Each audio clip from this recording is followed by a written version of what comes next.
अस्सलाम वालेकुम। उम्मीद करती हूँ सब लोग खैराफियत से होंगे। अल्लाह पाक आने वाले रमज़ान की खुशियाँ, रहमतें, बरकतें हर मुसलमान को नसीब फरमाए, आमीन। आज मैं आपके लिए लेके आई हूँ दही पकौड़ियों की रेसिपी, जो बनाने में बहुत आसान और खाने में बहुत ही लाजवाब होगी। इस रेसिपी से आपका रमज़ान में कीमती टाइम सेव होगा और आप झटपट से बहुत मज़ेदार दही पकौड़ियों का लुत्फ उठाएंगे। आप चलते हैं अपनी रेसिपी की जानिब। बिस्मिल्लाहिर्रहमानिर्रहीम। व्यूअर्स, दही फुल्कियाँ या दही पकौड़ियाँ बनाने के लिए हमें जिस चीज़ की ज़रूरत है, सबसे पहले हैं ये पकौड़ियाँ या फुल्कियाँ। इसकी रेसिपी ऑलरेडी मैं पिछली जो वीडियो है उसमें दे चुकी हूँ। नहायत ही मज़ेदार बनी है, बहुत ही खस्ता। आपने इसको ज़रूर ट्राई करना है।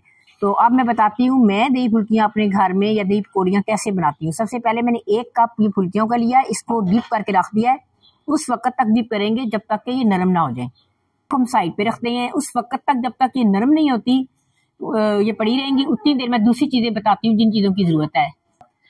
जी भी बस, ये मैंने लिया है दही, आधा किलो से थोड़ा सा ज्यादा है, ठीक है। आपने इसमें पानी ऐड नहीं करना, अच्छे से इसको बीट करेंगे।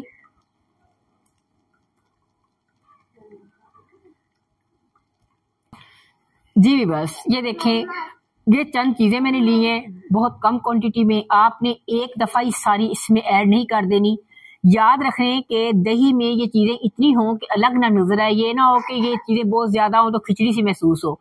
मुन्नी सी हाफ टमाटर मैंने ली, 2 से 3 टेबल स्पून बंद गोभी ली, 2 टेबल स्पून मैंने ये बारीक चॉप की गाजर ली, और 1 खीरे का चौथा हिस्सा तकरीबन 2 खाने के चम्मच ये बारीक चॉप किए हुए खीरे हैं, ठीक है।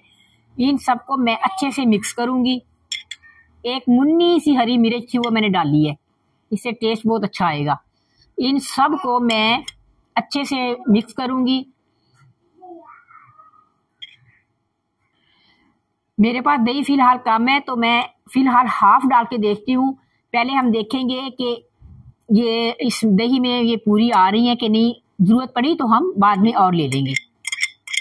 ये डाल दिया। ये मैंने लिया है 1 बॉयल आलू और इसको क्यूब्स में काट लिया है।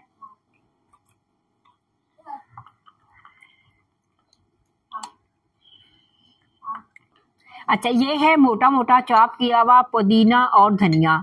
धनिया बेशक अगर आपके पास नहीं है तो आप स्किप कर सकते हो, लेकिन पुदीना आपने इसके अंदर जरूर डालना है, इससे बहुत जबरदस्त टेस्ट आएगा।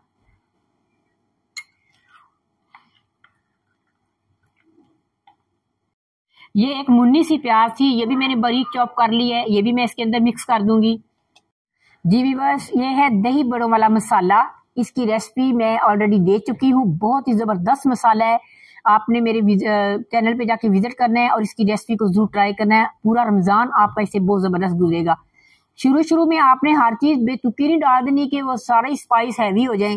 पहले कम कम डालना है, फिर इसको मिक्स करने के बाद टेस्ट करना है। अगर आपको लगे किसी चीज की कमी है तो फिर आपने और ऐड कर देना है।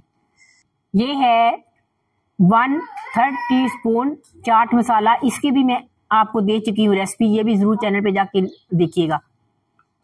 2 पिंच मैंने लिया है सॉल्ट। ये मैंने लिया ब्लैक पेपर कुटी हुई, ½ टीस्पून से थोड़ी सी कम। ये भी मिक्स करेंगे इसमें। बस मैंने इन पकौड़ियों को आधा घंटा पहले भिगो दिया, फिर मैंने हल्का सा दबाकर इसका सारा पानी निचोड़ दिया, फिर दही में इसको मिक्स कर दिया।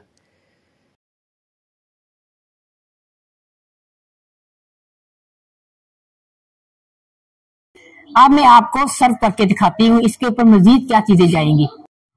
जी व्यूअर्स, अल्हम्दुलिल्लाह दही पकौड़ियाँ जबरदस्त बनके हमारी तैयार हो चुकी हैं। मैंने इसके ऊपर थोड़ी डेकोरेशन कर दी है, मीठी चटनी, ग्रीन चटनी वगैरह और चाट मसाला अपनी मर्जी के हिसाब से जितना मर्जी इस्तेमाल करें। लेकिन जब आपने इसको सर्व करना है तो आपने ग्रीन चटनी भी साथ रखनी है, चाट मसाला और खट्टी मीठी चटनी होगी। इस प्यारी सी रेसिपी की तरह आप मेरे प्यारे से सब्सक्राइबर बने और वीडियो को लाइक शेयर जरूर कीजिएगा। कमेंट्स में जरूर बताया करें कि ये रेसिपी कैसी बनी। अब मिलते हैं नई वीडियो में किसी नई रेसिपी के साथ।